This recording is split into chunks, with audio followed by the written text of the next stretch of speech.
할렐루야. 하나님을 사랑하는 여러분을 축복합니다. 오늘 하루도 말씀 속에서 승리하시기를 축복합니다. 오늘 말씀은 창세기 30장 31절에서 32절 말씀까지 하나님을 바라본 야곱이라는 제목을 가지고 전하려고 합니다. 말씀 봉독해드리겠습니다. 라반이 이르되 내가 무엇으로 내게 주랴? 야곱이 이르되 외삼촌께서 내게 아무것도 주시지 않아도 나를 위하여 이 일을 행하시면 내가 다시 외삼촌의 양떼를 먹이고 지키리이다. 오늘 내가 외삼촌의 양떼에 두루다니며 그 양 중에 아롱진 것과 점 있는 것과 검은 것을 가려내며 또 염소 중에 점 있는 것과 아롱진 것을 가려내리니 이 같은 것이 내 품삯이 되리이다. 여러분, 한때 전 세계가 알아주던 3대 성악가 중에 한 사람이었던 호세 카레라스가 한때 불치의 병을 앓은 적이 있었다고 합니다. 성악가로서 그의 명성이 최고조로 달했던 1987년 그의 나이 41살 되던 해의 7월이었습니다. 유명한 오페라 라보엠에서 주인공 역을 맡았던, 그래서 한참 연습을 하고 있는 중에 갑자기 쓰러졌습니다. 그리고 병원으로 옮겨졌는데 백혈병 선고를 받은 겁니다. 이제 꼼짝없이 끝나는구나 이렇게 생각했던 그가 히스기야를 떠올리면서 하나님께 매달리기 시작했다고 합니다. 사랑의 하나님, 저에게 생명을 조금만 더 연장시켜 주시면 나의 생애는 주님을 위해서 살겠습니다. 이렇게 기도했다고 합니다. 마침내 그는 강인한 정신력으로 투병 생활을 시작했고 머리카락이 다 빠지고 손톱과 발톱이 떨어져 나가는데도 찬송과 기도를 멈추지 않았다고 합니다. 골수 이식 수술과 힘든 방사능 치료, 이런 치료를 믿음으로 잘 받아냈고 마침내 그런 건강을 되찾았습니다. 이때부터 그의 삶은 그의 것이 아니었죠. 자신이 이제 다시 살게 된 것은 전적으로 하나님으로부터 새 생명을 부여받았다는 것을 믿기요, 자신의 재산을 들여서 바르셀로나의 호세 카라라스는 이 백혈병 재단을 세웠습니다. 그리고 백혈병 환자들을 돌보기 시작했다고 합니다. 그는 이를 위해서 공연에서 얻은 수익금의 절반을 그곳에 썼다고 합니다. 때로는 질병도 은혜가 될 때가 있습니다.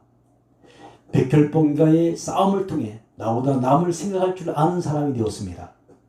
나는 이제 단순히 노래만 부르는 것이 아닙니다. 나에게 생명을 연장시켜 주신 하나님께 감사하며 살아있다라는 것을 기뻐하고 축하하기 위해서 노래를 부르고 있습니다. 이렇게 그는 오늘도 감격과 희망 속에서 백혈병 환자들에게 새 희망과 삶을 전하는 전도사로 살아가고 있다고 합니다. 그가 그렇게 될 수 있었던 이유는 고난 중에서도 그는 희망을 보았기 때문이죠. 절망 중에서도 주님의 은혜를 바라보았기 때문에 그렇습니다. 오늘 본문을 보십시오. 야곱이 받던 아람 땅에 라반의 집에서 있은 지도 10년이 훨씬 지났습니다. 그동안에 라헬도 레아도 이 아내를 맞았습니다. 그리고 르벤을 포함해서 요셉까지 11아들을 얻었습니다. 그런데 그에게는 자기 이름으로 된 양 한 마리가 없었던 거예요. 그저 죽으라면 장인인 라반의 일만 해주었습니다. 그래서 어느 날 야곱이 품삯을 정하게 되죠. 그런데 그 정한 품삯이 이상합니다.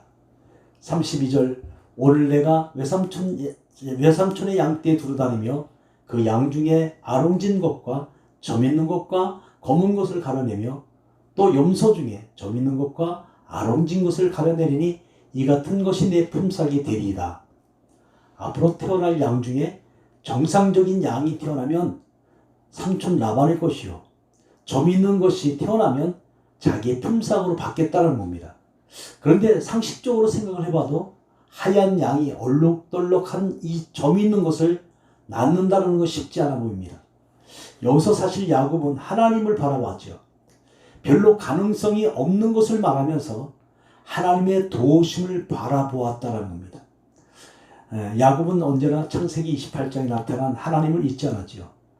복을 주마, 약속하신 그 하나님을 바라보고 살았습니다. 그래서 야곱은 우리가 잘 아는 것처럼 거부가 되죠. 야곱이 하나님을 바라보고 산 결과였습니다. 그러면 야곱이 바라본 것이 무엇입니까? 첫째로 하나님의 약속이죠. 창세기 28장 14절에서 15절에 하나님은 이렇게 말씀하셨습니다. 내 자손이 땅에 티끌같이 되어 내가 서쪽과 동쪽과 북쪽과 남쪽으로 퍼져나갈 것이며 땅의 모든 족속이 너와 내 자손으로 말미암아 복을 받으리라. 내가 너와 함께 있어 내가 어디로 가든지 너를 지키며 너를 이끌어 이 땅으로 돌아오게 할지라. 내가 내게 허락한 것을 다 이루기까지 너를 떠나지 아니하리라 하신지라. 여러분, 야곱은 이 약속을 바라보았습니다. 그렇습니다. 바로 이 신앙생활이 뭡니까? 하나님의 약속을 바라보는 거죠. 예수 그리스도를 바라보는 겁니다. 예수 그리스도가 나의 구원자임을 바라보고 하나님의 약속인 예수를 믿고 천국으로 가는 것을 바라보는 겁니다. 히브리서 11장은 이런 사실을 너무나 분명하게 설명하고 있죠. 우리를 구원하시고 우리에게 복을 주겠다고 약속하신 하나님을 바라보고 살아야 된다는 겁니다. 둘째로 복을 주신다는 말씀입니다. 창세기 28장 14절에서 하나님은 너와 내 자손에게 말미암아 복을 받으리라 했습니다. 그런데 복을 받을 길이란 뭐예요? 이때 야곱은 모든 만물을 잉태하고 낳게 하시는 하나님을 생각하면서 점이 있고 아롱진 양이 나면 자신이 품삯으로 받겠다고 합니다.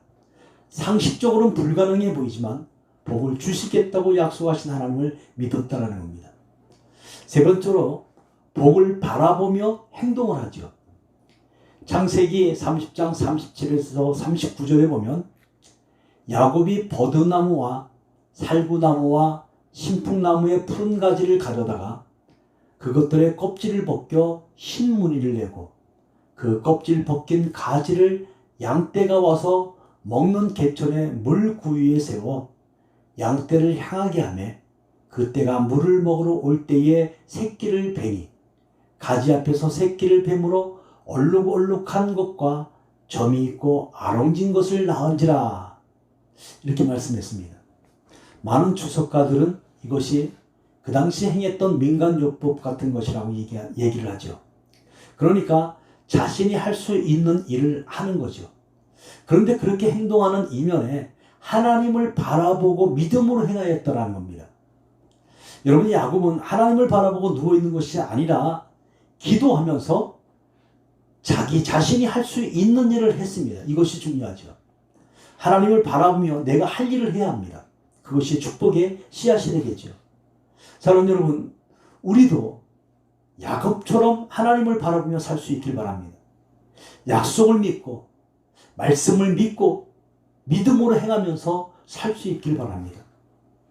우리가 힘들지만 어렵지만 지금은 공고하지만 약속의 하나님을 바라보며 믿음으로 승리하며 사시기를 주의 이름으로 축복합니다.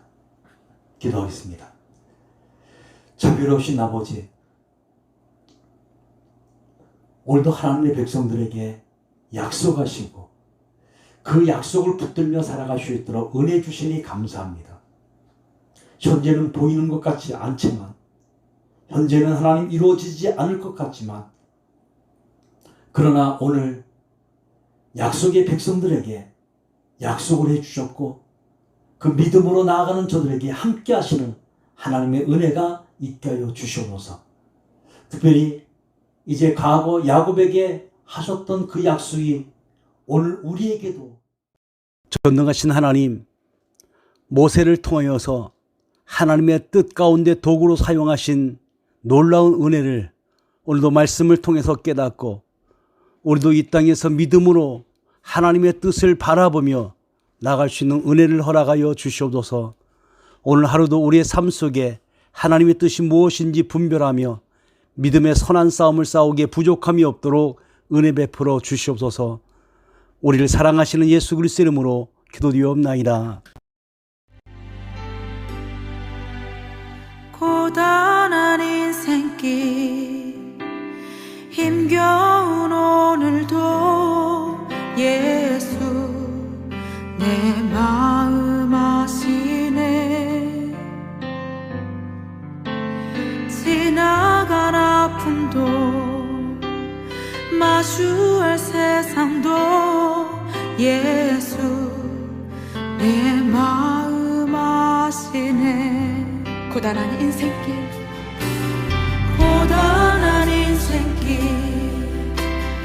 힘겨운 오늘도 예수 내 마음 아시네. 지나간 아픔도 마주할 세상도 예수 내 마음 아시네. 믿음의 눈 들어 주를 보리. 이 또한 지나가리라. 주어진 내 삶의 시간 속에 주의 뜻 알게 하소서.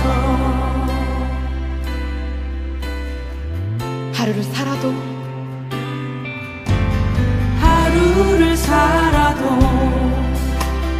기쁨으로 가리.